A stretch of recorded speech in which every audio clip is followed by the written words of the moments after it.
जय शिवलाल भाईओ आजरो एक महत्त्वरो विषय हीच पीएम किसान योजना आ पीएम किसान योजना पीएम किसान योजना माहिती के प्रत्येक 22 हफ्ता पड़ेरो शुरुआत हुई। अब तम भी कई करो जर तमार जर 22 हफ्ता जर नजर पड़ो एणो तो तमेन काही करेर की तमेन बँकेम जायचं आणि चेक करेर आणि तमार पिसा आयचं कोणी जमा वेचं कोणी खाता मी चेक करलेर ओरे पहिले मग तमेन ये प्रोसिजर केदू व्हिडिओ जर नवीन मिळवणो तो नक्कीच मार चॅनल लाईक करो सब्सक्राइब करो आणि इतर ग्रुप में तुम देखते देखते शेयर कर दो जेणेकरून आपण इतर लोग भी माहिती पूछ जाणो तो येरे सारो शेर पहले तमें कई करेर कि पीएम किसान योजना 22 हफ्ता जो पड़ रो अब ईयर में प्रोसीज कुछ यदि तमार केवायसी न वेणो तो सीएससी सेंटर जाओ और केवायसी करो केवायसी वेन जर वेणो और पिसा नजर पड़ रहे तो तुम बैंक में जाओ बैंक में चेक करो वो तो तमें माहिती वे जाए और नंतर तमें कई करेर यदि तमार पासबुक और आधार कार्ड सोबत जर मोबाइल नंबर लिंक नजर वेणो तो भी तुम्हारे पिसा आड़कन रच ये सर तुम बैंक में जाओ या कौन से ही सीएससी सेंटर या आधार सेंटर पर जाओ और वो तो तुम्हारी आधार कार्ड लिंक करा लो जेणेकरून तुम्हारे पिसा पड़ जाए। अब दूसरा बात काय होच की बँके सोबत आधार लिंक भी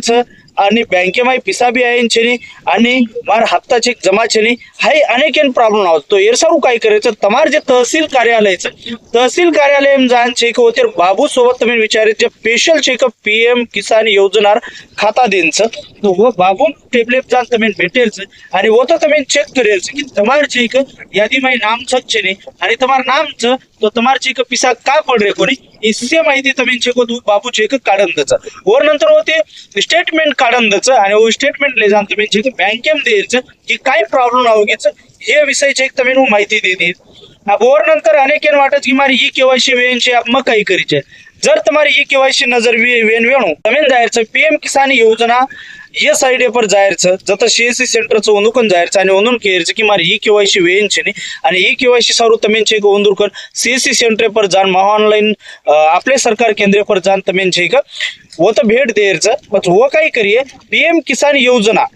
ये योजना साइडे पर जाओ साइडे पर जान तुम्हारे ई केवायसी करत अब ई केवायसी सारू काही लागत तुम्हारे ई केवायसी तुम जर न करा तुम्हारा आधार कार्ड बैंक पासबुक आणि तुम्हारा 7/12 ये 3 वस्तु आणि मोबाइल नंबर ये तुम्हें मोबाइल लेन जायचं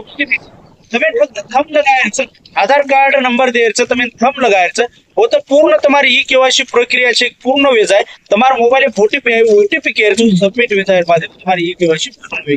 भाई आशा करू छू कि ये तरीका थी तुम्हारी चेक अकाउंट में पिसा है फक्त तमें दर्शक चेक तमें जान माहिती ले जर माहिती तमें न मळी तो हमारे चैनल सोबत तुम जुड़न रहो हर एक माहिती में देतो रहूँ आणि दे रहो आई अनेक वेळेस काय होचे की माहिती बरोबर मळे नहीं परंतु मैं हर वीडियो में तमें अपने बोली भाषा में माहिती देर प्रयत्न करो छू वीडियो जर आजो जर वाटो तो नक्कीच लाइक करो सब्सक्राइब करो आणि इतरांना शेअर करो आजर वीडियो मात्र जय शिवलाल।